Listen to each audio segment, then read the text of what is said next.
Tonight we're getting a rare look inside the place most people wouldn't dare during a pandemic. Tampa General Hospital's COVID unit, bringing you an intimate look at its 24-hour fight against COVID-19. Our I-Team reporter Katie Legrone speaks one-on-one with the men and women working around the clock to heal patients they can't always save. At Tampa General Hospital, the pandemic is simply overwhelming workers here. I think it's hard to put into words. This is like nothing I've done in my career, and I have been in healthcare through some very significant events. COVID hospitalizations continue to peak, with new patients coming in younger, sicker. More than 91% of them unvaccinated. We can have patients up to 15 liters of oxygen. And all of them desperate. That's a lot of oxygen. Normally people are on 2, 4, 6 liters. This is the hospital's complex medicine unit, typically dedicated to serve general medical patients. It's also one of 10 units in the hospital that were flipped to serve COVID-only patients. In this unit alone, there are 30 beds. All 30 beds are right now filled with COVID patients. When you're COVID positive, you can't have family members come visit you. Nurse manager Ty Breeder leads the unit where death is part of what they train for. But for the past month, it's become too common. We had a patient pass away last night. We have a patient on the unit now that just recently came. So yes, I would say regularly. Around the hospital, death to a single disease is shattering records and taking its toll. In the 17-bed ICU, also converted to serve only the COVID sick. Okay.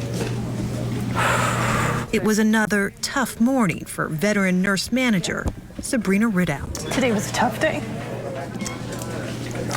I actually have a family that's on their way in now.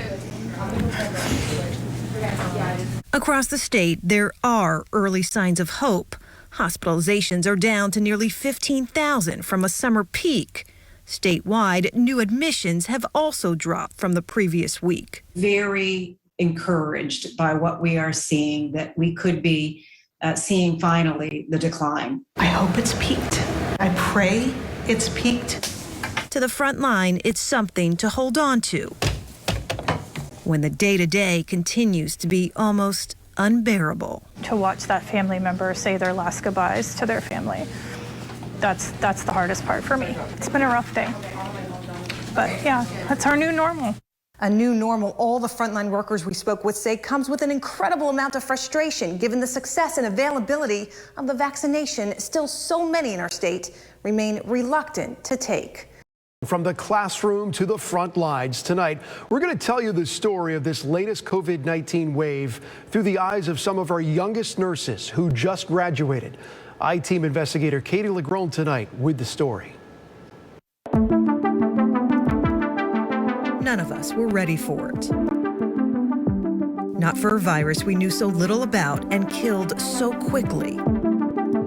Now imagine being a young, new graduate whose first job, I pray all the time. put you in the middle of this global pandemic, trying to keep infected patients alive.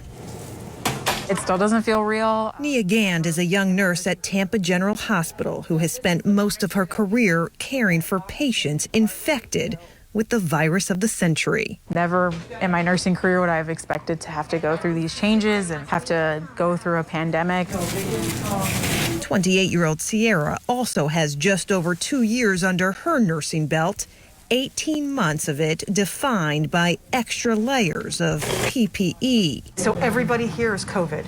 Yes. An ICU nurse, her unit has been deluged with so many COVID sick, the hospital recently converted it to COVID patients only. I pray before I walk into any room to give me the courage to take care of these 6 patients. For these young nurses, the last 6 weeks has taken the heaviest toll since the pandemic began. Because we didn't have to be there. This could have been prevented. It's rough when you put your all into it and you don't have that support from the outside of making it better. Most of their patients now are unvaccinated, young, some younger than they are. One is 19. The 19-year-old? Yes. all of them facing uncertain futures. They're scared. That's where we come in to kind of hold their hand and say, everything's going to be okay, even though we can kind of see where they're heading towards. On the day we spoke with Sierra, she had 2 patients not expected to make it through the day. We're definitely not just used to seeing deaths as often.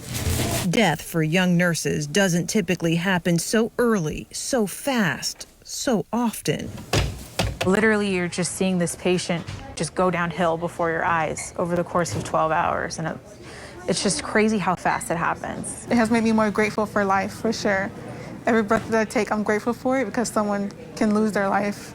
And I've seen it. It's definitely a calling to do this profession. Do they regret it? Sometimes you have to think back as to why you started, and that helps you come back the next day. And will help them never forget what they were a part of so soon after they entered the real world. How will you describe this experience to them? I'm not sure.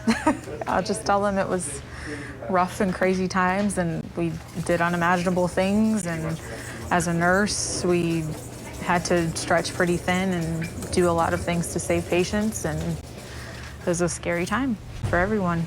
I'm I-Team investigator Katie LeGrone, taking action for you.